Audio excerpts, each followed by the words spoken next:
Greetings to all.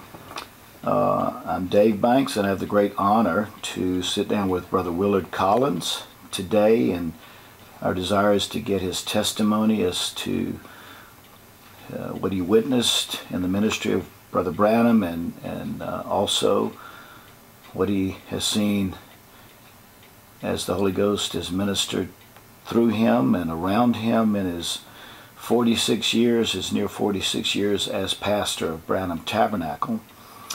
And Brother Collins first met Brother Branham in 1955, so he is certainly a wealth of information, and he has so many wonderful stories that testify to Jesus Christ being the same yesterday, today, and forever. So this time we'll turn it over to Brother Collins, and he's just going to start with the beginning and just take us right through until today. God bless you, Brother Collins. Well, God bless you, Brother Banks. I appreciate that. Yes, sir. That's just wonderful. It's a highlight of my life to talk about the things that I've seen since I met Brother Branham. I want to start with this. I pastored a Methodist church 4 years before I met Brother Branham. And I had to go to Macon, Georgia to see him for my first time. And I had tried for years. I knew there was more to it than what I had experienced. And I tried to find that. I didn't know where it was. But one time I went to Bowling Green, Kentucky. The Jessup brothers was having a big meeting, and I thought maybe that was it. But it was a good services, but that wasn't it. I didn't satisfy completely. So I heard about Brother Branham, and I heard some mighty good things about him. And then I heard he was going to be in Macon, Georgia at a given time. And I told my wife, I said, now, we've got a little baby. His name was Michael, too. And I said, we're going to get a real nice lady to take care of him, because I want you to get everything you can out of this meeting. And she was a little hesitant to leave him, wasn't very old. And finally she said, okay. So we left him with her. And she was there for one night's service, and she got to worrying about Michael. And I said, sweetheart, just call and talk to her, and you'll feel better, and that'll be fine. Well, she called, and the lady says, oh my goodness, said he's cried ever since you left. He won't quit. And said I took him to the doctor, and the doctor said there's nothing wrong with the child, he's just missing his mother. Then you know what happened there. After that first service, I brought her all the way back to this area, which is in Indiana, and I got ready as soon as I got back and headed back for Macon, Georgia, because I had found something that satisfied. Most wonderful service. And I got back all by myself, and I was in the bleachers. And they'd built a platform for Brother Branham out in a football field. And he was ministering from there. Well, there was two ladies sitting to my left in the bleachers. And I listened to them, you know, and Brother Branham got up and said, if I ever tell you anything wrong, don't never believe anything else I say, because God don't make no mistakes. And then he had a prayer line at the end of the service, and one lady, he told her what all was wrong with her, And then he said, you don't live in this city, you live in Augusta, Georgia. House number is so-and-so, and your name is so-and-so.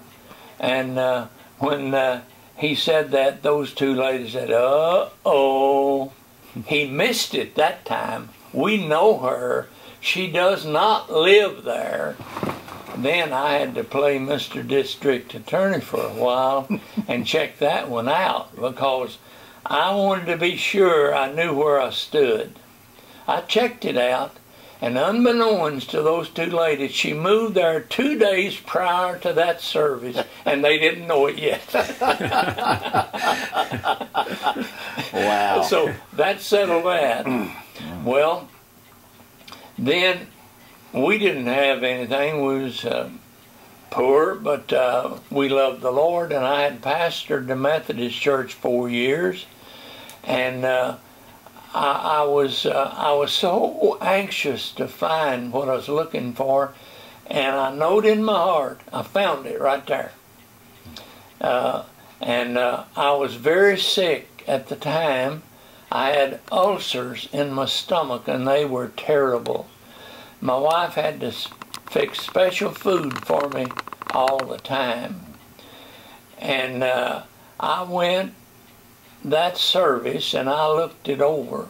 And I was too far from Brother Branham. I could see him, but I was too far from him. I wanted to get closer. And there was some boys making tapes right up around him. And they had folding chairs. Now, I didn't have no tape recorder, but I had a folding chair. So I took it with me and set it right in front of Brother Branham in the service.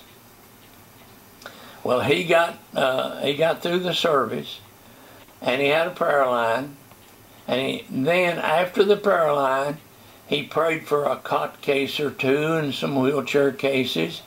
And then he walked around behind where the boys were making tapes. And he got to me, and he stopped and put his hand on my shoulder. Said, "Father, heal him, he's sick too." Then he walks back up on the platform and says, "You probably couldn't see it, but the angel of the Lord led me to every person I went to Wow. when I left here." Wow. I said, "Oh Lord, that was me." So I couldn't eat hardly anything, but after that service, I went and got me a big hamburger with a piece of onion on it, and I ate it. First one I'd eaten. Wow. And it didn't hurt me a bit. And I was getting ready to go to bed in my old truck. I slept in the truck. And there was a voice, a man's voice. I didn't see nobody, but I heard the voice clear. And here's what he said. "And you think you're healed?" I said, "Yeah." I talked back to it. I said, "Yes, I do. I ate that hamburger, and it hadn't hurt me a bit with that piece of onion on it." And I had to wear glasses all the time up to that point. And directly the voice came back. I did not see anybody, but it was a man's voice. And it said, "And you think you're healed, then what about your eyes?" And I thought, I see what's going on. He's trying to make me doubt this thing. And I just reached up and got my glasses and took them off. I said, "I won't need them no more." Wow. And it wasn't long after that till I had to get my driver's license. And they examined my eyes, and they said, "Well, they're not perfect, but you can get by without glasses this time." I said, "Well, thank you, that's fine." Then the next year, I had to get my the next time, I had to get my driver's license. Then they checked my eyes again and said, "Your eyes are perfect." Now, here I am, 90 years old, and I can still see and hear good. And I'm so thankful for that. That was the hand of the Lord in the beginning of what was taking place. Amen. Then, after the services there, I was so thrilled. I just couldn't hardly stand it. I found what I was looking for. And let me tell you what happened to my wife. I'm proud of that girl. I come back home where she was. She had been a Methodist all of her life. Her dad was a Methodist preacher. And I'd pastored a Methodist church for 4 years. And I come back home and I said, "Sweetheart, we're leaving the Methodist church." I expected her to ask questions. Why, where we're going, what we're going to do. We didn't have nothing. And she didn't say one word. I was so proud of that girl. I'll tell you what she did. Started getting things in order to move. Wow. Wow. And you didn't know what the future held. Oh, no, had no idea. There I was with 4 children and a wife, and a preacher don't have no resume to get a job. Oh, no. And I thought, what am I going to do? I come out of the Methodist church. We didn't have anything. How am I going to make it? I've got to feed and clothe them, send the kids to school, got to have a place to live. And I tried in New Albany, Clarksville, and Jeffersonville to rent a place. Nobody would rent to me because I had 4 children, and evidently they had rented to a family somewhere that throwed the house out the window, and they wouldn't rent to anybody with children. And no job, and no place to go. I said, oh my, what am I going to do? So I decided that I would try to find a job. And I had done some mechanical work. I went to Vissings Buick, was in Jeffersonville. I said, I need a job. And they talked to me a while and said, well, I'll tell you what, we'll hire you, but I'll tell you what your wages will be. Half of the money you take in, you get. We get the other half. At least it was a job. I said, okay, that's a start. Well, I went all the way to Charlestown, where they'd built those little shacks for the powder plant workers. And they built one that housed 3 families together, all together. And I was able to rent the middle one. And somebody said, where do you live? I said, I live in Charlestown. Oh, they said, that's nice. I said, yeah, and I've got close neighbors. We're 4 inches apart on each side. And they said, well, that's nice. Well, I worked at Vissings and was naturally getting far behind with everything. And to show you how the Lord works in such mysterious ways, this is going to be hard for anybody to believe, but so help me, it's the truth. The fella on my left side, he was an alcoholic. He come in one night and told his wife, said, I'm going to kill you tonight. And we could hear every word he was saying 4 inches apart. And oh, it scared us. We thought, oh my goodness, what'll we do? And we laid there just a minute. I expected to hear a gun go off any minute. And it didn't. And directly the front door slammed, and I said, well, I guess he's killed her and gone. Looked out there, and that poor old woman was going to the coal bucket to get a bucket of coal to keep the fire going. I said, oh my goodness. And but the fellow that lived on the other side was from eastern Kentucky, a fine boy, young fellow. He come to me, said, I'm opening a Texaco service station, and he said, I want you to come and do my mechanical work, and I'll pay you more than they're paying you up there. I said, well, I'll have to give him a 2-week notice. He said, give it to him. I said, okay.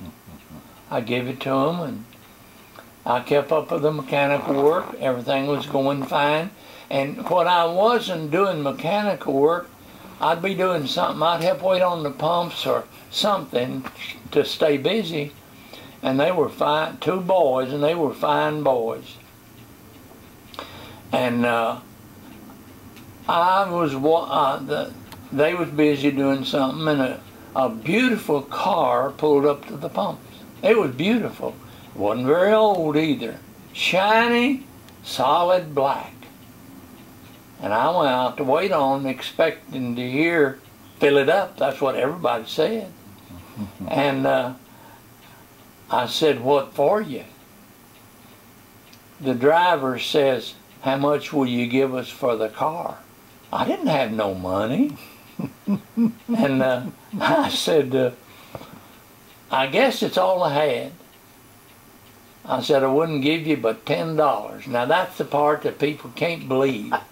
You could buy a car for $10. And a beautiful car. And said, I know they wouldn't take it. I said, what I'd give you, you wouldn't take. He said, make us an offer. I said, I wouldn't give but $10. He reached in the glove box, got the title, handed it out the window, said, here's the title, where's the $10, and which way's the bus station? I was shocked. I thought, I had never seen nothing like this before. That wouldn't buy the lug bolt. And I told him everything, you know, and I give him the $10. I'm sure it's all I had. And there was 2 of them, and they hiked off to the bus station. Well, I go inside and call the state police. I said, I've got a stolen car down here. I'd like for y'all to come down. Well, you'd have thought the same thing. Mm-hmm. Yeah. And they said, are you sure it's stolen? I said, I'm positive it is. I couldn't think of nothing else. Mm-hmm. And they said, give us a serial number off of it and we will check it out and call you back. They did. Called back and said, no, that car is not stolen. They bought that in Michigan and paid cash for it. I was so got. I thought, what have I got? It's not stolen. And I bought it for $10. And then I started checking on it to see what was wrong. The only other thing it could be, they was just afraid to try the car any farther.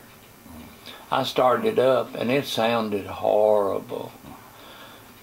And I got to checking. It had 5 gallons of gasoline in the crankcase where should have been 5 quarts of oil. Well, then I checked the fuel pump, and I knew that had to come from the fuel pump because it was bolted on the side of the block. The diaphragm in the fuel pump had a crack in it, and was putting a portion of the gas in the crankcase, I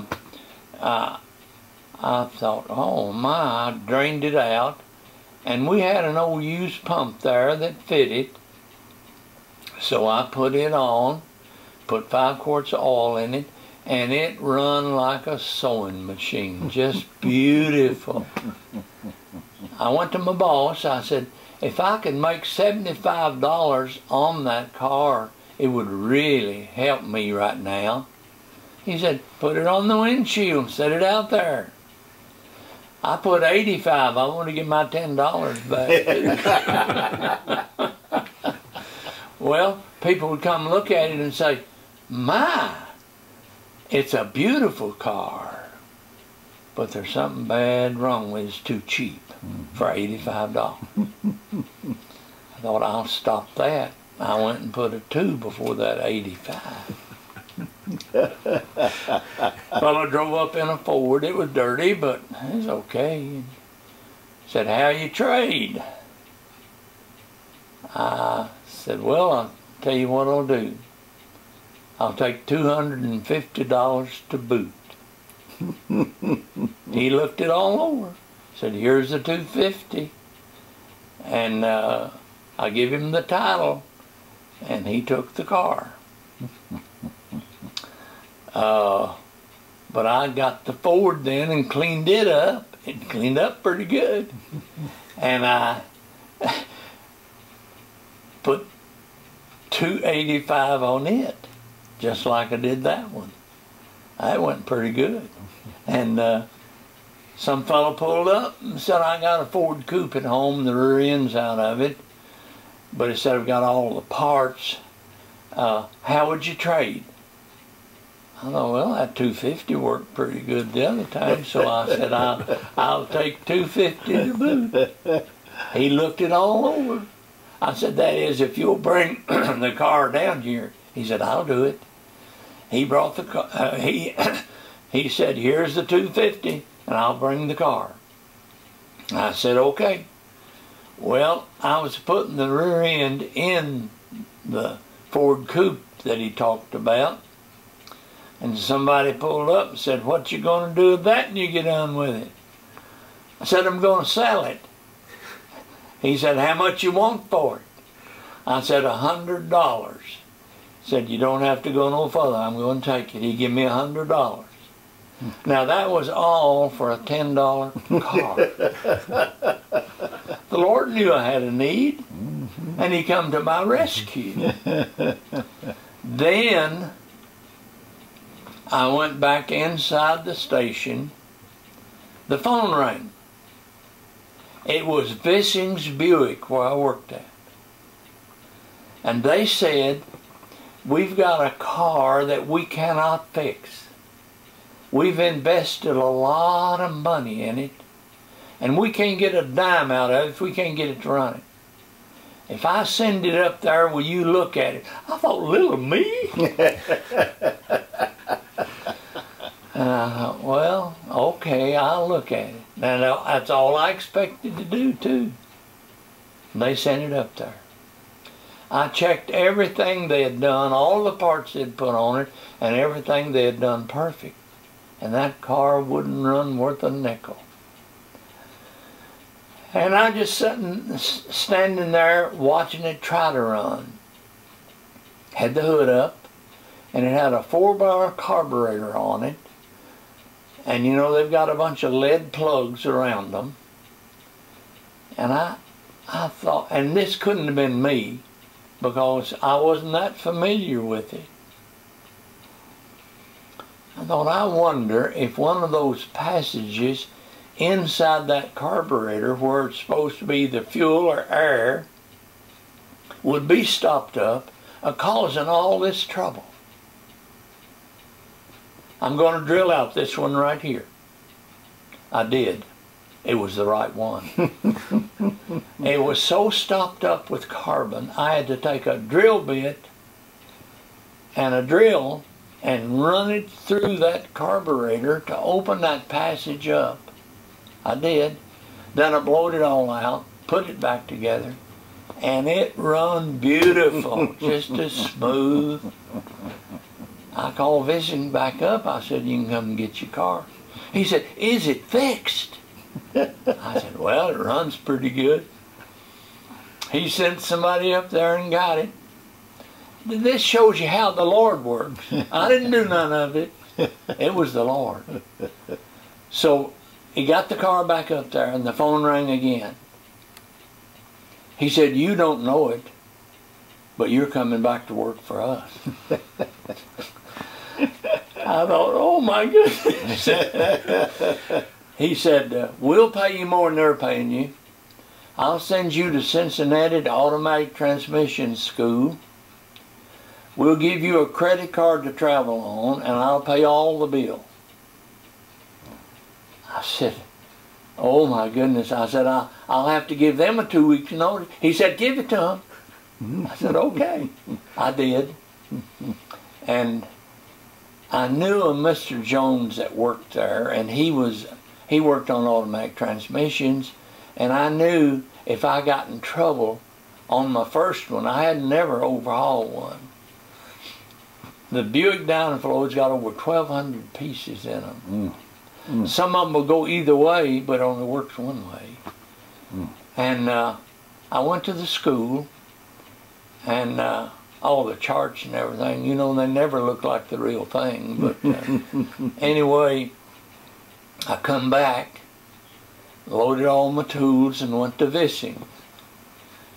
He said, the shop foreman said, "I got a transmission for you." I said, "Well, good." I tore down a transmission. I had parts on the bench. I had parts on the shelf. I had parts under the shelf. Had that thing all tore down. Hadn't yet found out what was wrong with it. And Mr. Jones didn't come to work. I thought, oh my goodness, what am I going to do? I went to the shop foreman. I said, "Mr. Jones didn't come in today." He said, "No, I forgot to tell you, he's on a 2-week vacation." Boy, I tell you what, that's one day I almost sweated blood. First I had to examine the parts and figure what was wrong with it, and then put the thing back together, and I did, but I said that's the nearest I ever come to sweating blood. But I got it done, and it worked. If it hadn't, I don't know what I'd have done. Hung it up again. But it wasn't too long till I did 19 of them straight, one after another, after nothing in between, and I didn't have to tear one of them back down. So the Lord blessed me and helped me through all of that, and then that became my livelihood, you know. So that's what the Lord did for an unworthy creature like me. And then I got to meet Brother Branham. I hadn't met him yet, but now, how much time has gone by since you were in the meetings and quit the Methodist Church before you met him? I met him soon after the meeting. Okay. Soon after. Brother Estel Beeler took me to see Banks Woods. He lived next door to Brother Branham. And he said, "Let's go see Banks." And I said, okay. Well, we got there, and they was mowing a big yard laid in between them. And Banks come around, and I shook hands with him, and he greeted me. And I looked, and another fellow was coming, mowing.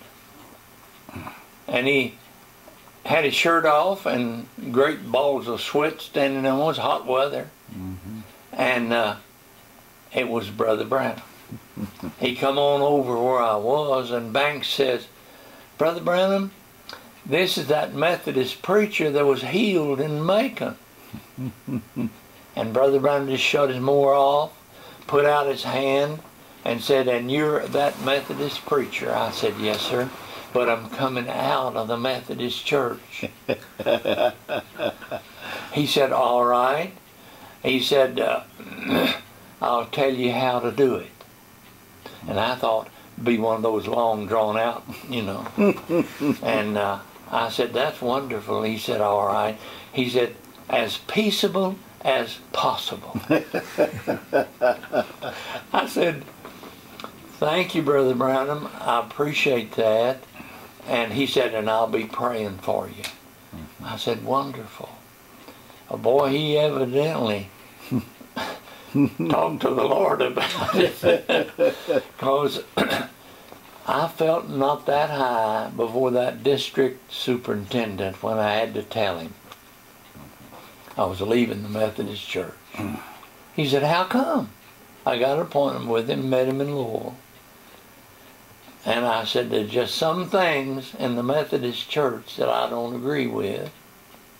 I didn't know many, but I knew one, water baptism. I'd already learned that down there. He says,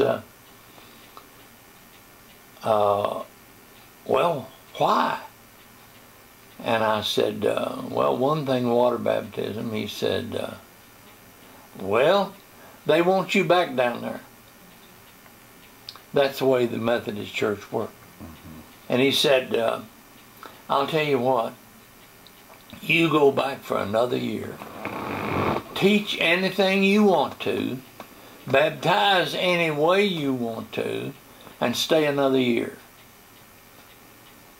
I thought, no, I can't do that. That'd split the church. There would be some that'd go for it, and some wouldn't. And I'm not going to split the church. I'm not going to do that. I said, no, I can't do that. And he followed me to the door. I was a young man then, 29 years old. He followed me to the door, laid his hand on my shoulder, and said, young man, I've only got one thing to say.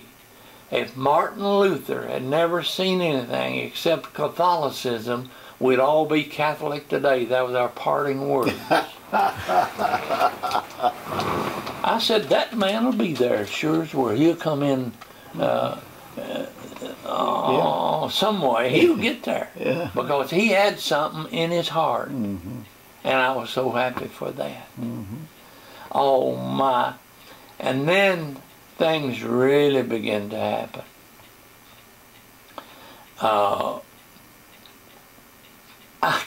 I can't get over it yet. I'm going to tell this, and I'll probably come back before it's over to some more along this line. But I had a daughter, and she was getting a job in Louisville at the hospital. And she had to go to Louisville to make ready for the job. And I said, who's going with you? She's a pretty girl. And she said, nobody, I'm going by myself. I said, oh, no, you're not. I won't let you. I was walking in Louisville by myself. I heard shots fire up ahead. I saw two men running. I went on up there and there's a dead man laying there. I said, you're not going by yourself. So I went with her. Okay. We went to 2nd Street where it comes into Broadway. We parked the car and that was the busiest street in Louisville, I think. And we waited for the light to change. We crossed and went on a good long ways, and she took care of her business, and we came back to there. And I said, I started to cross the street when the light got right, and I got about halfway across 2nd Street, and I went down in the street. And she said she tried to get me up and couldn't. And she said she went to screaming for somebody to come and help her. And 2 people came and picked me up and took me to the car. She said, Daddy, let me take you to the hospital. I said, oh, no, no, no. She said, what do you want to do? I said, I want to go home. Okay. We got home, and my daughter Betty, she's very aggressive, and she got a hold of it. Well, she called Jewish hospital in Louisville and got a hold of Dr. Wise, which is their best heart doctor, and told him what happened. He said, bring him in. Well, nothing would do but me go in. So I did. He checked me and said, well, your blood pressure's good and this, that, and the other. Then he hooked me up to a machine that spits out paperwork and tells him what's going on. I've never seen one of them machines before. And it began to spit out paperwork, and he says, oh no, oh no, oh no. He said, you can't preach no more? You can't drive no more? He was really laying. I thought, what's he going to spit out next? And he said, you're fortunate to be with us, that's all. He said, you had a bad heart attack. He said, in fact, your heart stopped. And he said, we have a hard time starting hearts back when they stop in the hospital. And he said, it started back on its own. But he said, I'm putting you in the hospital tomorrow. Okay, that was on a Wednesday. I go to church on Wednesday night. I called the deacons. I said, bring the anointing oil and come and pray for me. And they did. The next morning, they sent me to the hospital, Jewish hospital in Louisville, Kentucky. So he hooked me up to the same type of machine that the doctor had the day before. Nurse was there. He said, I don't understand this. He said, there's not one thing wrong with this man's heart. Said, he's got a perfect heart. The nurse said, you mean a man of his age has got a perfect heart? Well, he said he has. How old were you at that time, brother? Wasn't far from 90. Oh, this has been recent? Yeah. Okay, yeah. okay, okay. And he said, he's got a perfect heart. Well, Dr. Wise sent a bunch of papers what a bad shape I was in to him. Well, he started making out papers to send back. He sent back to him what a good shape I was in. He didn't stop at that. He wanted to make sure. And he did an echogram. Have y'all ever had one of that? I mean, I didn't know my heart made no such noise as that. But anyway, he did an echogram, and he said, my goodness, he said, that's perfect too. Then he said, I'm going to do one more thing. I'm going to do a heart catheterization. He said, I'm going in his groin with a camera, and I'm going and see what's going on. He did. He said, there's nothing wrong. He don't even need a bypass of no kind. Said, he's just perfect. Wow. Well, when Dr. Wise found out about it, he said, you got to come back. You got to come back. I went back, and he started. And he did just what he did the other time. He said, I don't understand it. I don't understand it. He said, I just don't get it. He said, I'll tell you what I'd recommend. I said, yes, sir. He said, you go to Israel, take every tour they've got. And he said, everything's fine. I said, well, doctor, can I drive now? He said, not only drive, you can do anything you want to. And he said, would you pray for me? Wow, wow. I said, I believe every bit of that happened for that doctor. He had never seen anything like that before. Yes, sir. He had the proof that he needed, and that was wonderful. And I never actually had pain out of it, but I felt pretty weak for a while, but I mean, it all came back, and that was all it was to it. Wow.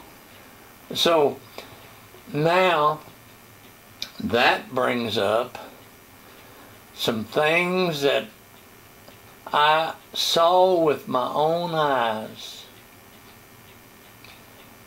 I saw when Brother Branham prayed for a dead man at the tabernacle. Brother Way, he died.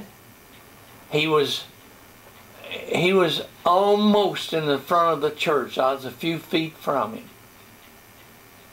And Brother Branham had the people to stand for dismissing. And Brother Way pitched forward. His wife was a registered nurse. When he did, she dropped down on her knees before him and checked him. And then she screamed. He was gone. Brother Branham kind of quietened the people a little bit and stepped down there calmly, walked over to him, laid his hands on him, and said, "Father, let his life come back into him."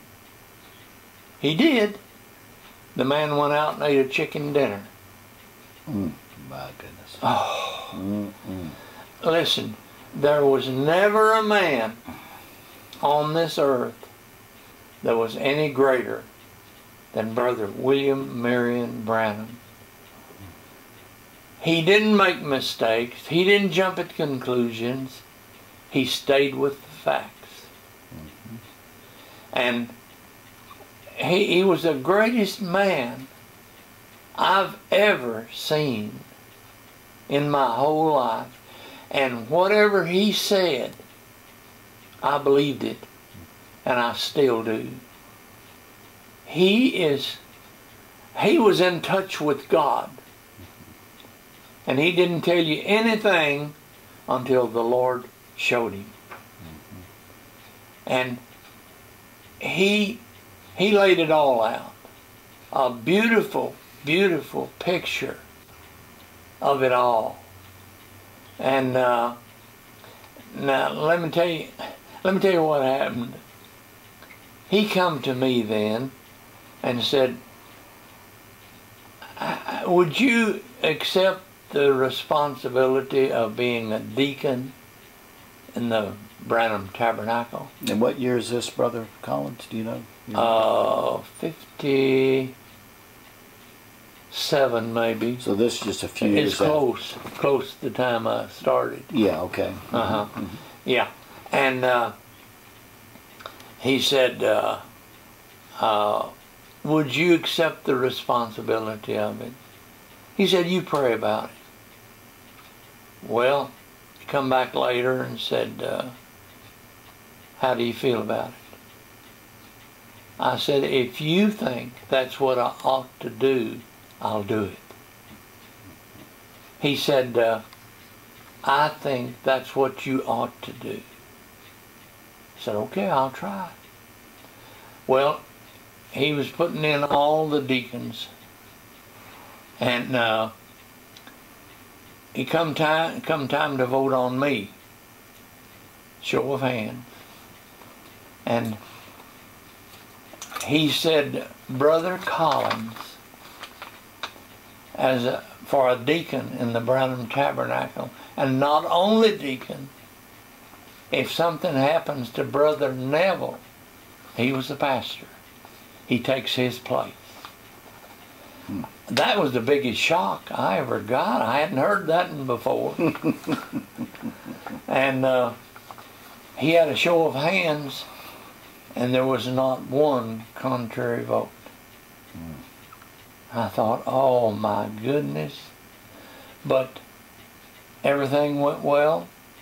And then, while I was pastoring, things got hard sometimes. You know how good people will misunderstand things and sometimes jump at conclusions. And I think that's what happened. I loved the people. They were fine people. But they got where when I'd get up to speak, they'd get up and walk out. I'd go out and try to shake hands with them. They just turn their back and walk away. And what period of time is this now? How far into your pastorate is this? It was after a few years. Okay. Mm-hmm. So this is maybe in the 70s or so? Because probably. It was along there somewhere. You took over in what year, so we can get a good idea? Let's see. In, let me think just a minute. Okay. 65, 16, latter part of 69. Okay, all right, okay. Mm-hmm. Mm-hmm. And then they started leaving the church. Mm-hmm. Mm-hmm. And I felt sorry for them. And I thought, if I resign, they'll come back. Mm-hmm. Maybe. Mm-hmm. So I wrote up my resignation on Friday. I was going to turn it in Sunday morning. Brother Branham at that time was in Tucson, Arizona. He called me. He said, see, I had the responsibility of the Sunday school and all before Brother Branham passed on. Okay, so you were speaking at Sunday school because Oh, yeah. this is before Sunday you took schools, over as pastor. yeah, Okay, yeah, okay. yeah. Mm-hmm. And I hated so bad to see him do that, and I thought, I'm going to resign Sunday morning. I wrote it out. Well, he called me on Saturday and said, Brother Collins, I was up in the mountains praying today, and the angel of the Lord told me to call you. What's the matter? Wow. I said, I think everything's all right, Brother Branham. I didn't want to tell him. He said, no, there's something wrong. Tell me what it is. Then that's exactly what I told him, what I told y'all just now. And he said, I can tell you why they left the church. I said, I'd like to know. And here's the words he said. I hate to repeat it. Because they're not of us. Wow. Wow. That was a shock. Mm-hmm. He said, don't you do that. So I didn't. Mm-hmm. And then I stayed on until Brother Branham. Now, he asked me, here's what happened. When he moved to Tucson, he come by, I ran a service station. He come by the station and said, I know you want to go. Don't do it now. I'll let you know when it's time for you to come. I said, okay. Well, I stayed here. And one night he called me. Said, I told you I'd tell you when it was time for you to come. He said, I believe it's now. He said, I want you to start a church out here. Because there's so many come out here and they've got nowhere to go to church. Mm-hmm. And I promised them I wouldn't start a church, but you didn't. And how long was he there in Tucson before he gave you the green light to go? Just a matter of months? Or? Oh, more than that. Oh, okay. Oh, yeah. Mm-hmm. Mm-hmm. Anyway, I started getting ready to go now.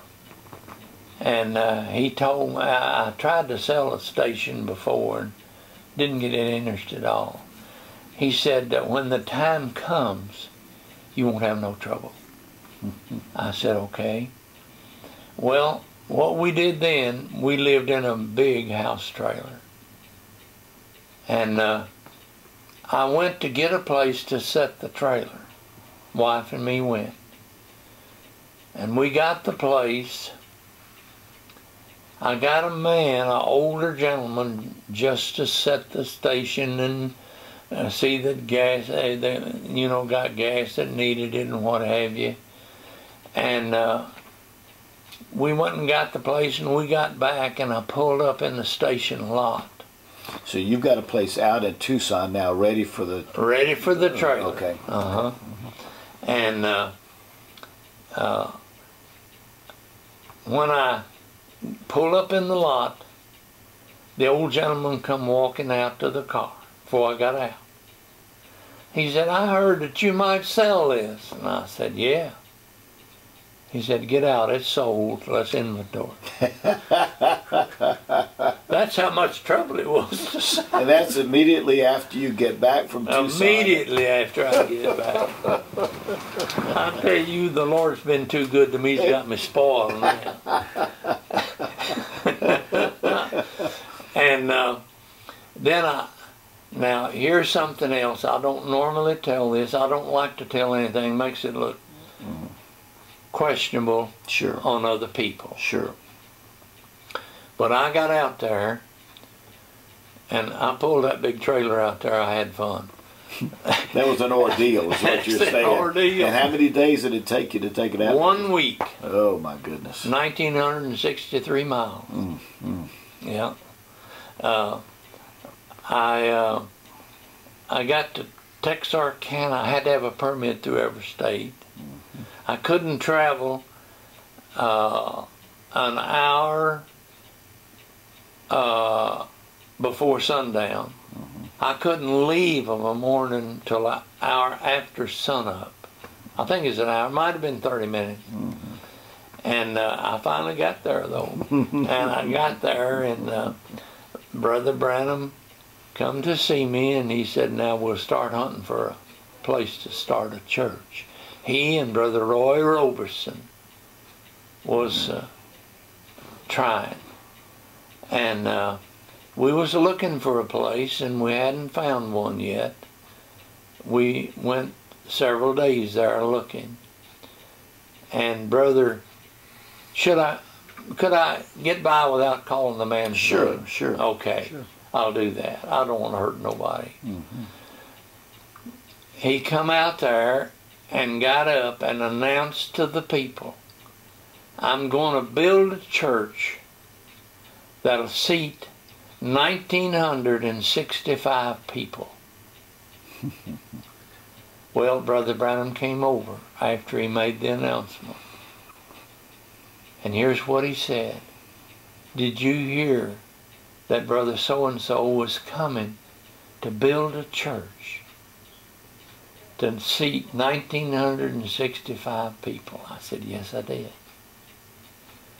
And I never will forget, he just looked down and said, oh well, let him go ahead and we'll buy it from him. Well, he never got it built anyway, so it worked out. But, and it didn't, therefore it didn't work out. And then in 65, after Brother Branham's going, no, it was 69. I stayed 5 years after he's gone. And we moved back down to the old farm where I was raised at. And they called me then, that was in latter part of 69, and said, would you come and take over Brother Neville's place? They knew Brother Branham had even voted on it, you know. Brother, can I ask you one question before you get there? Go ahead. I think it's worth emphasizing.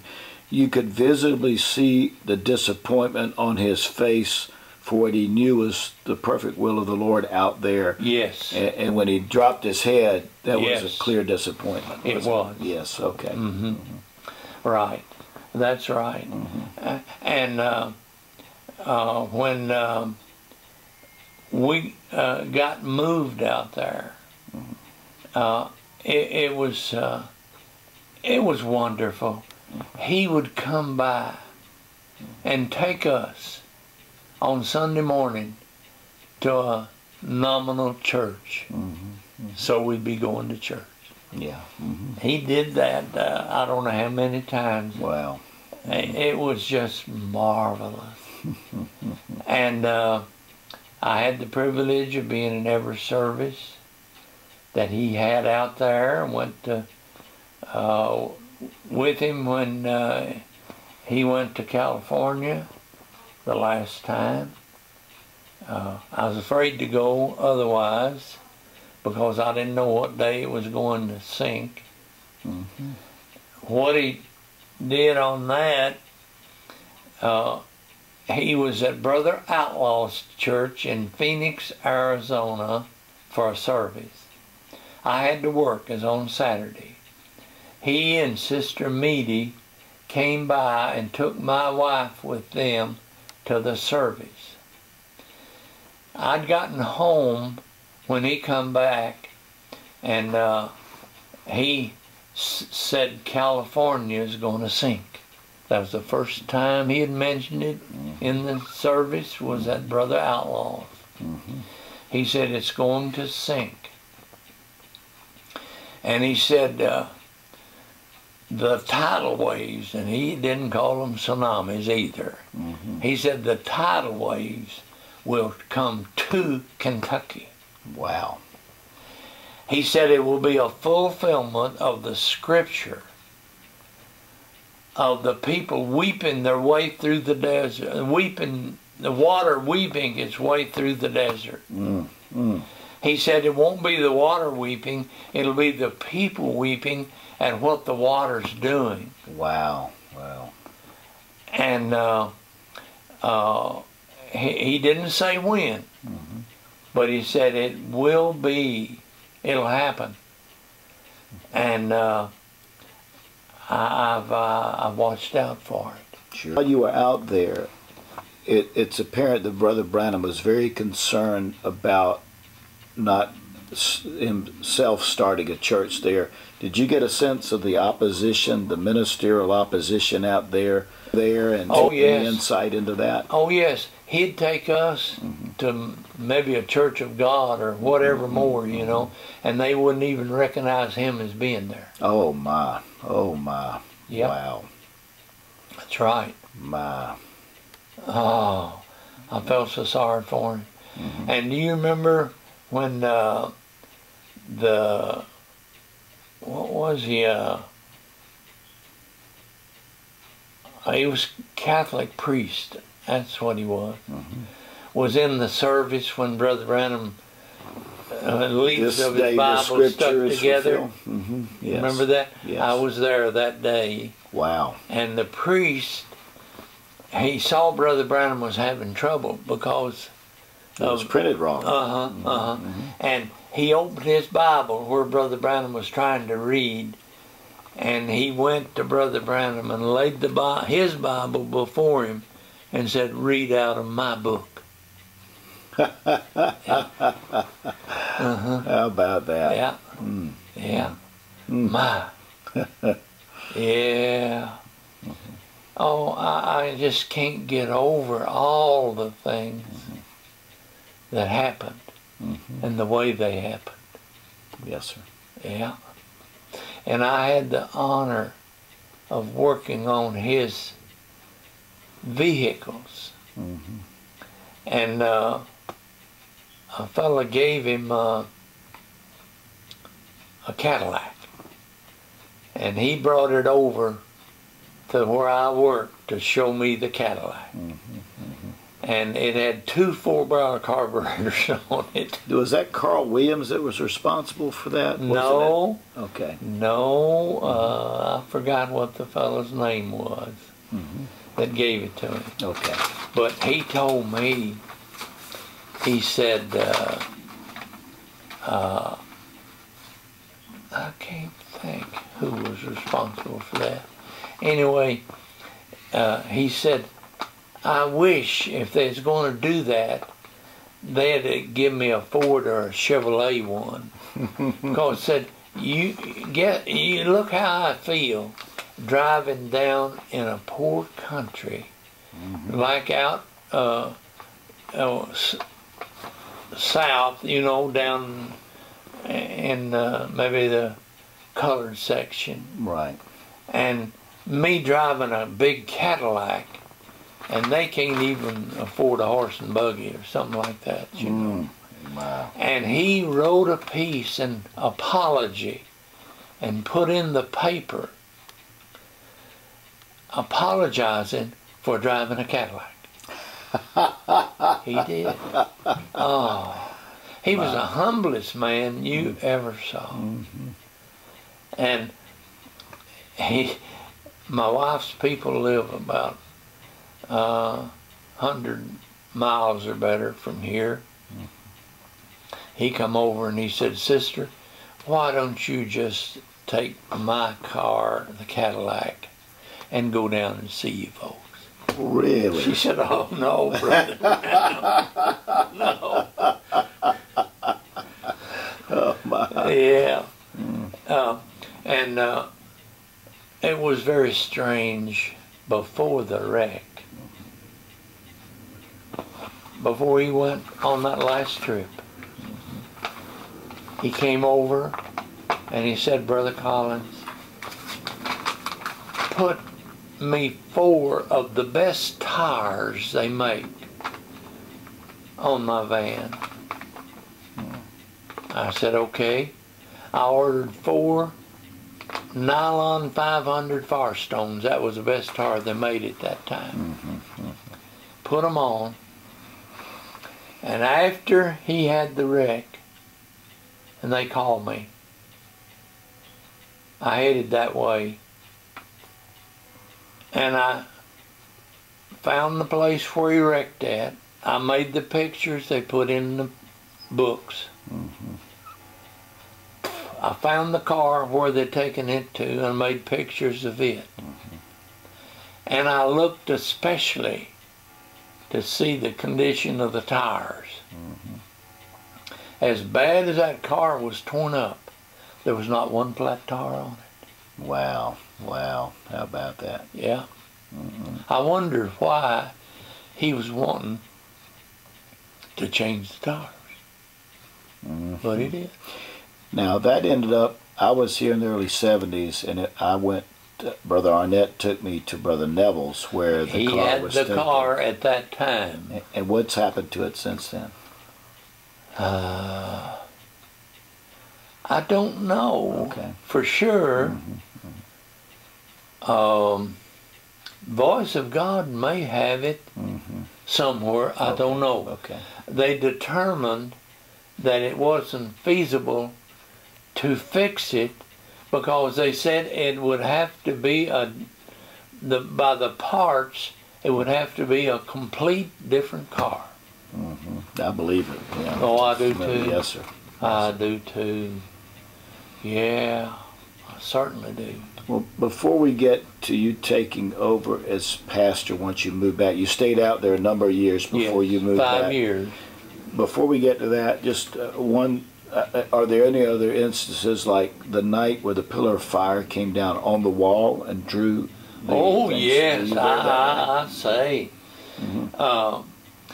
Brother Branham was speaking, and this was a few services after he had drawed all this on the blackboard. And I don't remember how many services it was after, but on a Sunday morning, the pillar of fire came down on the back wall before the church was redone. And you're seeing this first person. Oh yes, every bit of. I didn't miss a service. Yeah, I was sure of that, but I just want to make sure that's clear on the camera. Yeah. Yes, sir. And I can tell you what I saw, but somebody else might have seen something else. I don't know. But the pillar of fire was on the back wall. As you come in the front of the church, it would have been to your left. And acted out exactly what he put on the blackboard when he was preaching. Wow. The church ages. Was it a cross like a screen, or did it change through the phases of the movement? Okay. What I saw, and that's all I can say, it was there on the wall. And what changed in it was the amount of light. So it actually went through the phases there. Went through every phase. Wow. And the last phase, Totally it looked like there was no light. Yes, sir. Yes, sir. And it was amazing. And let me tell you what a group of And how long was this? Just a matter of seconds? Or No, minutes? it would be, I would say a minimum of minutes, but not long. And then it changed to another. And is everybody just silent watching this happen? Just A lot of them were screaming. Okay. Okay. Yeah. Wow. Oh my. He was ready to dismiss, and he said, if you want to see something, look on the back wall. Wow. Wow. Yeah. Yeah. That was marvelous. And the whole thing is. Yes, sir. Oh my. I can't get over it. It's so supernatural all the way. Yeah. And before we get past this period of time, and of course I want any other events like this that you think of, but one special time I've always been fascinated with is the time when there were efforts to oust Brother Neville, and Brother Branham was supposed to be on the road traveling somewhere, and he just pops in out of the blue right during that service, as I understand it, and that's when he makes the statements, the pastor is the pastor until. Yes. What is the background of that? Obviously there was something going on for some period of time with there had to have been a little group there pushing for that. Oh yeah, what can you tell us about that? There was. It was the same group that was trying to get me out all the time. Okay. Yeah, yeah. And if Brother Branham hadn't put me in, I wouldn't have stayed. Yes, sir. No, it got a little rough a few times. So they were pushing for a vote that night to vote him out, and were you surprised to see Brother Branham walk out on the pulpit like everybody? I'm sure. You'll have to see me first.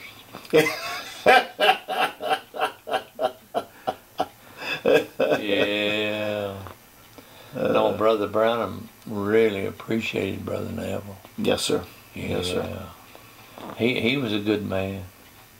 So obviously Brother Neville is aware something's going on to some degree, you would think, and I can imagine that sure did put a charge into him and probably the ones who were supporting him at the time for Brother Branham to come put that mutiny, which is nothing more than a mutiny. That's right. And what kind of man would be doing that to a man that Brother Branham put in that position is beyond my comprehension.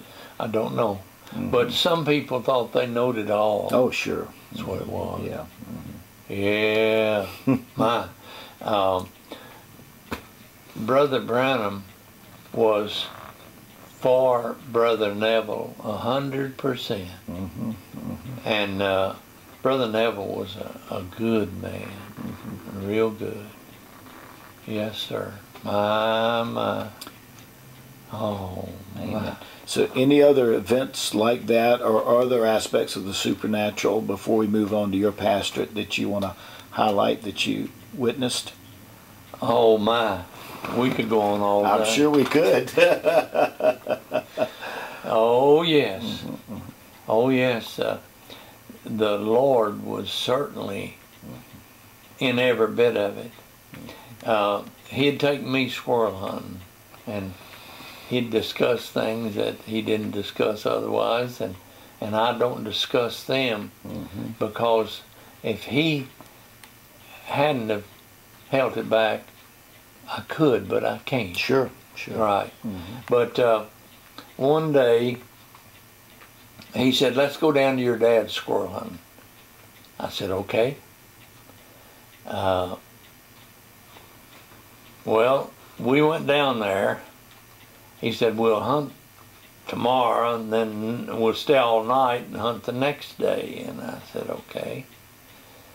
And we got there, and he said, now, I saw a pile of hay out in the barn and said, you and me will just sleep out there. And my mother found out about it. She said, you're not sleeping in the barn here. You're going to sleep in my bed.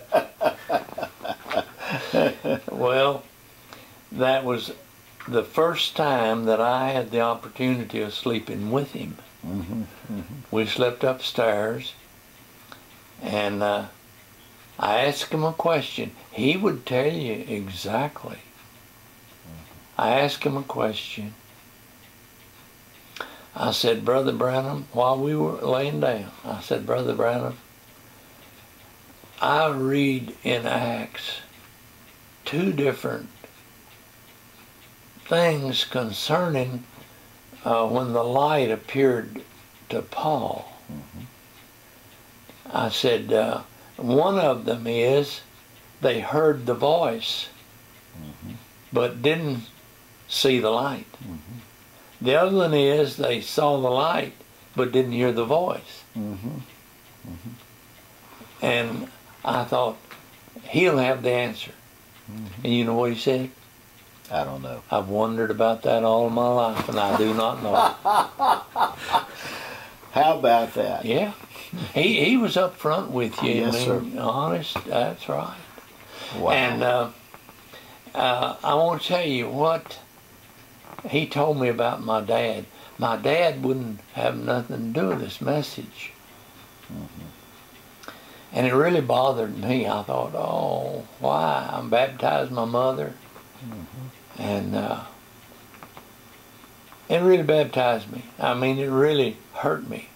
And when we went down there squirrel hunting, I thought, that's when my dad will see it. He'll do it. Brother Branham talked to him and all. He didn't mention one thing about this message, talk to him about fishing and hunting and traveling and all of that, you know. And I thought, oh my. And I come back, I was worried. Now the best I remember the way it went, I was baptizing an old gentleman in the pool. When Brother Branham walked by leaving, and I was thinking how I wish that was my dad. The next time I saw Brother Branham, he said, don't you worry about your dad. He's all right. Boy, that shocked me to no end. I thought, how can he be? He said, here's what it is. He said, he won't come up with this people. He'll come up with John Wesley's people. He was with them. Wow. And he's all right. Wow. Wow. That shocked me. Oh, isn't that wonderful? How about that? Yes, sir. Wonderful. Oh yeah, I baptized my mother, and she loved the message and all of that. And my dad, I play him a tape, and he'd sit there and go to sleep. Wow. Yeah. Wow. Yeah. Oh yeah, and he always said he didn't snore. One night he laid on the couch and went to sleep. He was really sawing gourds, you know. And I turned the tape recorder on. And I got a good hearing of all of that, you know. And then I woke him up. I said, "Daddy, I got something I want you to hear." And he smiled and said, "Okay." And I played it to him. He just sat there and laughed. Yeah. So any other events you want to go over before we get to when you transitioned into the pastorate? There's quite a few of them, but I hate to carry it on and on where people get tired of it. Well, I mean, we've got all day, but we don't want to take all of your time, but we certainly don't want to miss something that you'd like to get on record. So. Yeah. Yeah. When we went squirrel hunting down at my dad's, Brother Branham went one way, I went another, and the only thing I had was an old 12-gauge shotgun. And the tallest tree in the woods, a squirrel was right up in the top of it. And I let him have it at that 12-gauge and burn him a little bit. And he moved to the other side of the tree. I moved too. Let him have it again. He moved back. We was back and forth and playing around the top of that tree, you know. And finally, the squirrel fell out. I thought, oh boy. And I heard somebody coming through the woods. It was Brother Branham. He said, "Where's all the game at?" I pointed to that dead squirrel. I said, "Right there." He said, "Oh no, oh no." He said, "I thought war had been declared." He said, "You mean that's all?" I said, "That's it, right there." He said, "Well, what do you say?" Well, in turn, I didn't know what was going on. He was getting ready to buy me a .22 rifle. Because it's pretty noisy in the woods. Yeah, right. Yeah. And the next time he came, he had me a beautiful .22 rifle. And I still got it. I'm sure. I put it in my safe. I wanted it taken care of. I put it and my video of my rake in my safe because I wanted to make sure that I didn't lose one of them. While we're on the squirrels, I'm anxious to know how many squirrels you saw him shoot through the eye. Just about all of them, I guess. He didn't miss. That's what I understand. No. And to do that, you not only have to be a good shot, but you've got to do it when they're turned a certain way to get that done. That's right. So it's, to me, it's amazing. That's right. And you know something? I have hunted with him a lot. And I never saw him shoot a squirrel that I know of without it being the way he wanted it. And I used to set targets for him before we go squirrel hunting. We was out there in an old barn, and I'd take a target, and he said put 4 thumbtacks to hold the target up there. Then he'd say put another thumbtack right in the middle of the bullseye. And he'd back up with that rifle and put a bullet right on the center of that thumbtack in the bullseye and drive it through the board and put 2 more bullets in the same hole. Oh my God. So now I'm ready to go hunting. Yes, sir. Wow. And he was just as perfect with the message as he was with his shooting. Absolutely. It hit the target every time. Yes, sir. Mm-hmm. Yes, sir. Oh, my. Mm-hmm. Yes, sir. Yeah. So unless you think of something else significant, we can maybe move on to when you took over as pastor and that transition. Well, it all worked out. When they called me, wanted to know if I'd take it. I said, get both boards together, trustees and deacons, and have a vote. And if there's one contrary vote, I won't come. And I said, and then if there's no contrary vote, put it before the church. And if there's one contrary vote there, I won't be there. I won't come. Wow. And they called me back later, said, the signal is to come on, no contrary votes. Wonderful. Yeah. I wasn't going to do that. If there was opposition, I didn't want to get in the middle of something. Sure, sure. And what were you doing at this time? What you, just farming at the time? Let's see. At that time, I just got back here from Tucson, and I was down on the farm that my dad left for me when he passed on. I was there, and I'd taken over the dairy and was milking cows. And that's a 24-hour day job. You can say that again. Yes, sir. Yeah. Yes, sir. But I enjoyed it. I liked the farm, but then I moved back up here. Okay. Yeah. So any I'm sure there are many highlights during your pastorate of 46 years. Anything that you like to get into during the pastorate?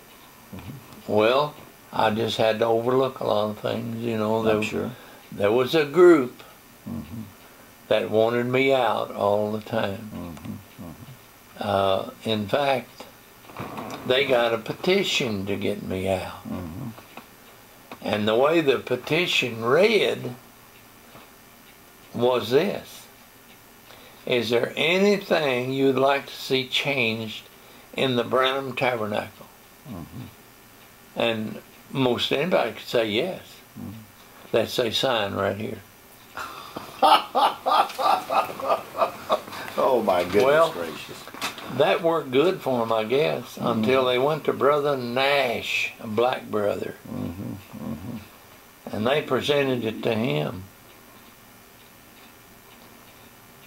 When they did, he said, do you see that door you come in at? I said, yeah. He said, out the same door. God bless Brother Nash. Huh? He was precious. Vote with your feet, right? Yeah. I believe he lived up close to 100. Wow. Yeah. God bless him. He made my day one day. I was getting up, you know, nothing like I am now, but I never dreamed I'd get to 90. But anyway, I was getting up pretty good, and I think I was in my early 80s. And Brother Nash come up to put in his birthday offering. The song leader said, how old are you, Brother Nash? He said, 95. I said, he made my day. Yes, sir. Yeah. Yes, sir. Amen. Yeah. Yeah, Brother Nash was a lovely, lovely fellow. One time I'd been to make a sick call up in Ohio. And Brother and Sister Nash went with us, my wife. And on our way back, I stopped at a little souvenir shop to get a bite to eat. And Sister Nash found a little trinket and said, Ma loved Pa. Pa loved women. Ma caught Pa with two in swimming. Here lies Pa. And she got the biggest kick out of that. And she called Brother Nash over and had to show him all of that. This is my rifle that Brother Branham gave me when we went down to my dad's squirrel hunting, and I used a 12-gauge shotgun, and there was a squirrel right in the top of the tallest tree in the woods, and I was peppering him pretty good, and he'd move on the other side of the tree. And I'd shoot him again, that old 12-gauge, and it'd roar like a cannon. And finally, he fell out. And I just standing there looking at him, and heard somebody coming through the woods, and it was Brother Branham. He said, "Where's all the game?" I said, "Right there." He said, "Oh, no, no." I said, "I thought somebody declared war up here." And I said, "That's it right there." And the next time he asked me to go squirrel hunting with him, he had me this rifle. And I'm so pleased with it, I keep it in my locker. I don't want nobody to make sure nobody doesn't get this. When Obama talks about taking up the guns, right here's one he's going to have a hard time getting. You told us before how you escaped death twice, and we'd love to have those stories as well. All right. Yes, I did. Brother Billy Paul and me went to Trinidad for services. And we had very nice services. And there was a minister in Guyana, which is another island in South America. And he wanted us to come over there and stay all night with him and then have services the next day. And we agreed. So we flew into Guyana one night about 1 o'clock when we got off the plane. And there was probably 100 people ahead of us going in the station. And the officials of Guyana, of the country, come straight to us and said, "You fellas can't come in our country." They didn't give us any reason, nothing. Said, "You just can't come in. We'll take you and hold you until your luggage gets in. We'll put you on another plane and send you out of the country." Well, we were flying out, and I was looking down below, and we were flying over Georgetown. You know, that's where that fellow killed all them people at. And I see Georgetown lights. And he said, "Why do you think this happened?" I said, "I don't know. It could be the Lord, but I do not know." And it went on that way. The next morning we got up, and according to the paper, somebody had, I think 2 people, I believe what they said, had entered that home, and they killed the preacher and were close to killing his wife, and she escaped. And that's where we're going to stay all night tonight before we're going to have service. So you would have been staying in that home? I've where been the mother in that home. Well, then 2 people from Guyana, a man and his wife, came to the tabernacle, and he and I got to talking about that situation. And he said, "Would you like to hear the rest of the story?" I said, "Yes, I would." He said, "All right, I can tell you. Word got out that 2 people from the United States, which was Brother Billy and me, were going to stay all night with that preacher that night, and they actually come in there to kill them 2 people, and because they were not there, they killed the preacher." Wow. Wow. Oh my goodness. When he first I started? really don't remember how long it was. Okay. Mm-hmm. But he came over. I was running a service station and told the wife and me he was going to have to leave us. And it hurt me so bad. I thought it can't be, because there's a third pull coming up, and it hasn't happened yet. And we took him out to eat at a little stone restaurant there. And my wife, I think she'd gone to the restroom. And I said, Brother Branham, does God change his tactics? I said, when David was on the scene, God trained him all of his life for a showdown with Goliath.